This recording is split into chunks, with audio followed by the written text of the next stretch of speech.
Aujourd'hui, c'est le 7e jour de Sukkot, ok? Et dans l'ordre, j'allais dire des apparitions, dans l'ordre des invités, aujourd'hui, c'est le jour qui est pour David Hameler. Voilà, David, le roi, l'homme selon le cœur de Dieu, hein, voilà, l'homme que Dieu aime, voilà, c'est David. Donc, c'est son jour aujourd'hui, et comme vous avez dû le voir, on a parlé de pas mal de choses pendant toute cette session et on a touché à certains points. Et concernant David, la tradition dit quelque chose à son sujet. Elle dit que David, lui, il vient pour réparer la lune. Okay? David vient pour réparer la lune. Là où quelqu'un comme Moshe était là par rapport au soleil. David, c'est par rapport à la lune. Et l'élément qu'il va beaucoup toucher, c'est il va travailler avec la bouche. Ok, ta bouche. Et ce qu'il va laisser comme empreinte, le domaine qu'il va venir toucher dans ta vie, c'est la dimension du leadership. Ok, le leadership, parce que n'oublions pas, David, c'est la royauté. Ok, là où par exemple, Abraham, c'est la bénédiction, David, c'est la royauté.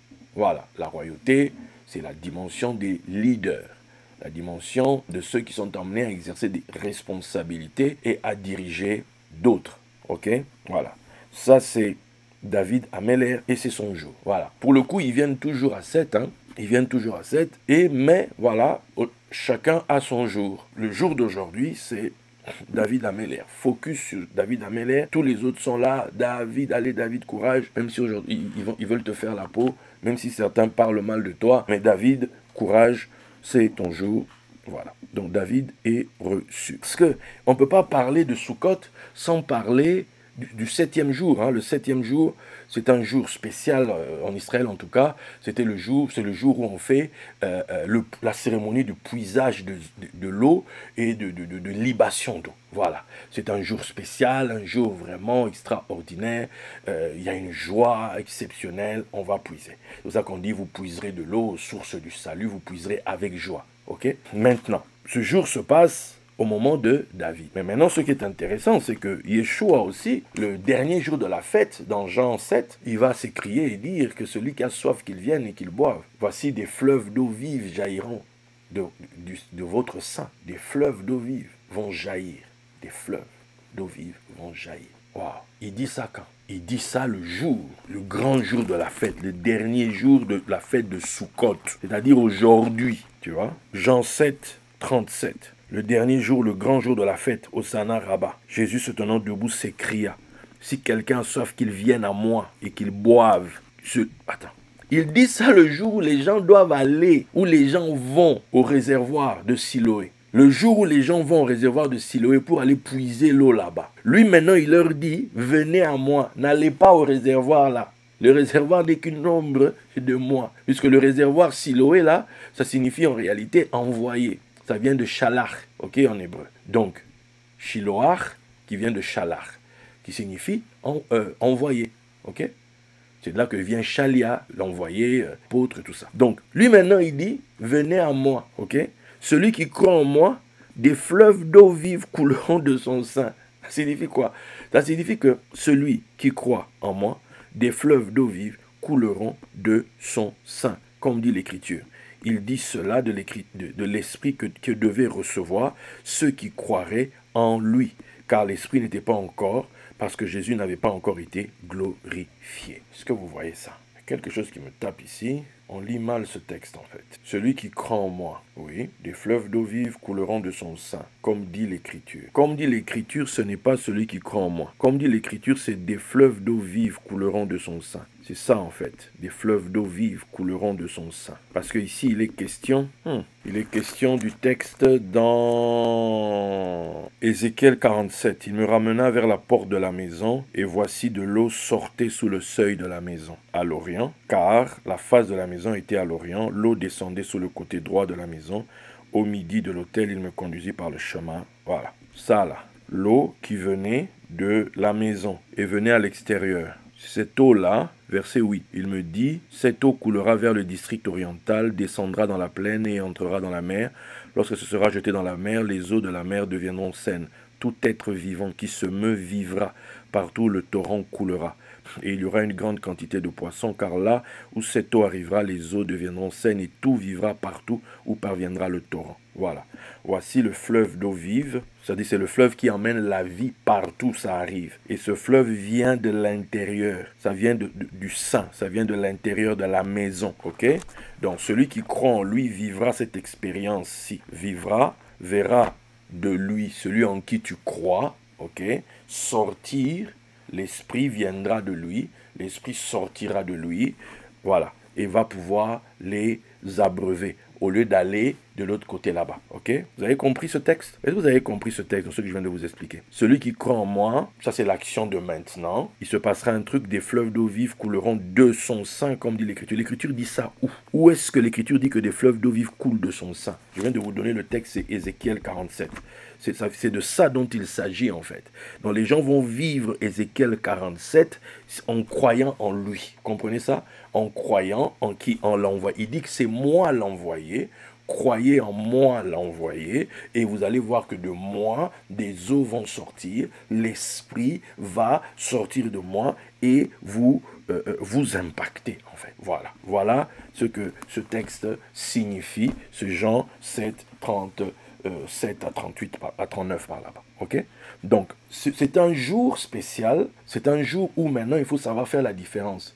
Les choses que l'on fait dans le naturel, là, on fait dans la religion, etc. Maintenant, il y a une pratique. Quelqu'un apparaît et vous dit, c'est avec moi qu'il faut traiter. Tu vois? Il dit qu'il est Mashiach. Il dit qu'il est fils de David, Mashiach qui a reçu donc l'huile, qui a reçu donc l'onction. Donc c'est avec moi qu'il faut traiter. Vous voulez vivre ces choses-là, vous voulez que ces choses se manifestent chez vous, croyez en moi. Si vous croyez en moi, de moi quelque chose va sortir vers vous. C'est comme ça que ça se passe. Tu ne peux pas traiter avec un envoyé de Dieu et puis tu regardes, je ne sais pas, à gauche ou tu regardes à droite. Non, c'est chez lui qu'il faut regarder. Parce que si tu crois en lui, en tant que qui? En tant qu'envoyé, alors quelque chose va se passer de lui, puisque celui qui croit en vous croit en moi, et celui qui croit en moi croit en celui qui m'a envoyé. Donc, me voir, c'est voir celui qui m'a envoyé. Donc, quand tu crois en moi, en fait, tu actives la présence, le mandat de celui qui m'a envoyé. Ce qui fait la différence entre quelqu'un de normal et un autre, et un envoyé, c'est justement la mission, le mandat. C'est justement que derrière lui, il y a celui qui l'envoie, tu vois. Celui qui l'envoie est derrière lui. Donc, attention, ok? Donc, faites les choses comme il se doit. Faites les choses bien. En croyant ça, en fait. Je crois que tu es un envoyé de Dieu. Je crois que tu es un ambassadeur de Dieu. Je crois que quand je traite avec toi, je traite directement avec celui qui t'a envoyé. Je crois que ce que toi tu me dis de faire, je crois que les accords que je signe avec toi sont validés par celui qui t'a envoyé. Est-ce que quelqu'un a de comprendre? Je crois que j'ai accès à celui qui t'a envoyé en ayant accès à toi en réalité, tu vois. C'est-à-dire, tu dois t'assurer que je sors de la présence de l'homme de Dieu. L'homme de Dieu a parlé à mon égard. L'homme de Dieu a dit, c'est bon, sois en paix désormais, je m'en occupe. Il faut être dans... C'est ça croire en réalité. C'est ça croire. Le 7e jour, tu réalises qu'entre Dieu et toi, on t'a placé quelqu'un. Les gens allaient au bassin de Siloé pour prendre l'eau et venir répandre. Tu vois, c'était le bassin qui avait été fait par le roi Ézéchias. Les gens avaient faim, ils allaient voir David. Donne du pain à ton peuple. Loin est là, le leader est là, c'est lui qui a les solutions pour le peuple. C'est lui qui a les solutions pour ceux qui le suivent. Tu n'es pas juste là pour que les gens te chantent vraiment tes louanges, non. Ils te respectent, ils t'honorent, etc. C'est la contrepartie du fait que c'est par toi que des solutions. Parce que c'est toi qui as pris les souffrances pour que eux jouissent du bonheur. Pour que eux, que les choses aillent mieux désormais pour eux. Maintenant, écoutez ça, puisqu'on parle d'eau. Il y a un endroit où de l'eau a été versée. Cet endroit, c'est, puisqu'on parlait d'Élie tout à l'heure, au moment où c'est le tour d'Élie, après les prophètes de Baal, Élie arrive, Élie va dresser l'autel. Mais il va faire autre chose. Autour de l'autel qu'il va dresser, ils vont labourer, ils vont faire une tranchée de 35 mètres carrés autour de l'autel. 35 mètres par 35 mètres autour de l'autel. Comment Élie a fait ça? Il a fait ça tout seul? Non. L'Écriture dit que quand il a dit « Approchez-vous de moi », le peuple est venu aider Élie. Alors que le peuple ne s'était pas approché quand les prophètes de Baal faisaient leur cinéma. Mais pour Élie, ils sont venus et donc ils ont aidé Élie, ils ont creusé tout autour, etc. Et puis Élie va dire, 35 mètres carrés quand même, hein, 35 mètres carrés, 35 par 30 mètres, 35, essayez d'imaginer. Et à ce moment-là, ils vont faire quelque chose, ils vont dire, Élie va dire, prenez de l'eau et versez. Donc on a versé de l'eau sur l'autel, et l'eau a commencé à déborder, et on a versé sur toute la tranchée. Et la tradition dit que c'est pas 12, puisque on a pris 3 fois 4 cruches, ou 4 fois 3 cruches. Bon, il faut revérifier le texte comme il se doit, mais en tout cas, c'est l'équivalent de 12 cruches d'eau qui ont été versées, mais on dit que ça ne pouvait pas suffire. Ça ne pouvait, je veux dire, c'était pas suffisant pour couvrir tout l'espace là. Alors regardez ce que la tradition met comme un style là-dedans. Elle dit que parmi les gens qui versaient l'eau ce jour-là, parmi le peuple, il y avait Élisée qui était là. Élisée aussi était venu. Et Élisée, avec la cruche, quand il a versé, apparemment, pendant qu'il versait aussi l'eau avec le peuple, l'eau de sa cruche, en fait, il a versé sur les mains d'Élie. Et il s'est passé un prodige, c'est que de l'eau, après que l'eau d'Élisée a touché les mains d'Élie, de l'eau a commencé à couler miraculeusement des doigts d'Élie. L'eau a commencé à couler miraculeusement des doigts d'Élie. Et cette eau rejoignit le jet d'eau de la cruche jusqu'à ce que toute la tranchée fût remplie. C'est en fait quand vous commencez à faire une action que Dieu lui-même aussi va entrer en scène avec vous. Quand vous commencez une action, c'est vous-même qui déclenchez un miracle. Vous vous rendez compte? Dieu avait dit à Élie qu'il va répandre la pluie. Mais Élie n'avait jamais vu de l'eau couler de ses mains. Qui a provoqué ça? C'est Élisée. C'est Élisée parce qu'on avait dit de verser l'eau sur l'autel. Lui, il est venu les verser sur les mains d'Élie. Donc il a déclenché en fait, dans sa foi dans l'homme de Dieu, il a déclenché qu'un miracle, que de l'eau a commencé à couler d'Élie. Donc Élie là, pendant tout le temps où il y avait la famine, pendant tout le temps où il y avait de la sécheresse, le gars pouvait faire couler de l'eau, l'eau pouvait sortir de lui. Simplement, il n'y a pas eu des gens qui sont venus verser de l'eau chez lui. Quand la femme qui a dit, on mange aujourd'hui cette farine, et puis cette huile, et puis après on meurt, mais il a dit, donne-moi d'abord. Quand lui, il a pris, ça a stoppé la fatalité, ça fait que ça n'a plus jamais diminué. Là, verser de l'eau sur l'autel, lui, il a versé sur les mains d'Élie. Parce que pour lui, il avait compris, l'autel, c'est pas tant ça. L'autel, déjà, c'est cet homme qui est ici. Donc, il a versé sur les mains d'Élie, et des mains d'Élie, il y a eu un miracle. Parce qu'avec ça, ça ne suffira pas. Mais si on active ce qui est chez lui, si on active la grâce qui est chez lui, alors on aura de l'eau. Il ne pleut pas encore, mais on va en avoir pour maintenant. On va en avoir pour gérer cette situation, si on active chez lui. Parce qu'il y a toujours la portion qui dépend de cet homme, et il y a la portion qui vient que ce que Dieu doit faire, tu vois, en supplément en fait. Sinon, l'eau est sortie d'Élie. C'est pour ça qu'on dit que c'est lui qui versait de l'eau sur les mains d'Élie. Pourquoi? C'est resté en fait, parce que quand il a commencé à verser l'eau sur les mains d'Élie, il a déclenché un miracle. En fait, l'eau a commencé à sortir d'Élie. C'est comme cette femme, tout le monde te touche. Mais non, il y a quelqu'un qui m'a touché. Pourquoi? Elle a fait sortir de moi la force, tu vois. Les gens ont versé de l'eau ce jour-là. Mais pourquoi c'est seulement Élisée? Parce que Élisée, quand il a versé de l'eau sur Élie, ça a déclenché un miracle. De l'eau est sortie d'Élie. Alors, quand vous faites les choses, vous devez faites-les comme des personnes qui ont foi dans la personne qui leur fait face. Faites les choses comme quelqu'un, parce que c'est vous en fait qui êtes le déclencheur du miracle. C'est vous en fait, par votre foi, par votre action, qui générez en fait que quelque chose sorte de l'homme de Dieu. Ce qui était en stock, ce qui était peut-être réservé pour d'autres temps, qui va sortir maintenant. C'était peut-être pas prévu, c'était pas, mais c'est toi qui le déclenche. Quand Jésus se met en mouvement pour aller chez Jairus, il va pour la fille de ce leader, il va chez elle, chez lui plutôt, tu vois. Mais une femme en cours de route avait son propre projet, avait sa propre foi, a fait sortir de lui cette énergie dont elle avait besoin pour être guérie. Mais Jésus n'avait pas prévu de la guérir elle, mais elle avait prévu que c'est lui qui allait la guérir. Vous comprenez ça? Donc, pendant que tout le monde versait de l'eau là-bas, Élisée a versé de l'eau sur lui. C'est cette attitude-là que nous voyons ici d'Élisée qui fait que regardez ce qui se passe. Plus tard, Élisée est avec ses disciples. Ils viennent le voir. Permets-nous qu'on aille, on voudra aller construire notre maison petite ici. On veut aller pour couper du bois, avoir une grande maison. Il dit ok, allez-y. Mais les gars reviennent et disent non, viens avec nous, tout ça. Ok, il va avec eux. Et là-bas, il se passe quelque chose et il donne la solution. Donc, votre manière de fonctionner, votre manière d'agir, votre manière... Aujourd'hui, avec votre maître, vous êtes en train, en fait, de vous réserver un stock, une moisson d'action pour plus tard, des gens avec vous. Vous comprenez? Pendant que Élie versait de l'eau, pendant qu'Élie faisait ce travail-là, alors que l'eau est précieuse, on est dans le désert, c'est compliqué. Dieu a dit qu'il va pleuvoir, mais il faut d'abord qu'on verse notre eau à nous. Dieu a dit qu'il va nous enrichir, mais il faut d'abord qu'on sorte notre richesse. Ouh, Seigneur, c'est dur, mais on voit d'abord, non, ça ne se passe pas comme ça. Vous sortez d'abord votre eau, vous sortez d'abord votre richesse. Les gens sont dans le désert, l'eau est la chose la plus précieuse qui soit. Maintenant, Dieu dit que je vous envoie la pluie. Maintenant, d'abord, versez l'eau. Élie déverse l'eau. Il déverse l'eau. Dieu donne des signes. On vient d'avoir le signe ici venant de Côte d'Ivoire. Ça doit nous parler, ça doit nous dire que Dieu est là. Mais si Dieu est là, qui va faire une action qui va, comme on dit, blow my mind, qui va faire que quelqu'un va montrer que non, je crois que Dieu est là. Moi, je crois. Parce que je crois, voici ce que je fais. Daddy, c'est vrai que tu as donné un montant, mais moi, je vais au-delà de ton montant. Parce que, pour moi, si c'est Dieu qui est là, alors moi, je fais ça. C'est ça, en fait.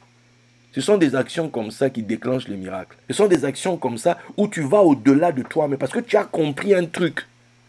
Tu as compris que Dieu est là. La femme qui perdait son sang, si on l'arrêtait avant qu'elle touche Jésus, elle était digne de prison. Et même après là, pourquoi elle a peur de se montrer? Parce qu'elle sait que Jairus est l'homme de la loi qui est là. Il peut la faire arrêter illico presto. La loi interdit une femme qui perd son sang de sortir en public parce qu'elle va rendre impure toutes les gens. Elle doit rester à part. D'où elle se cache pour gagner son miracle.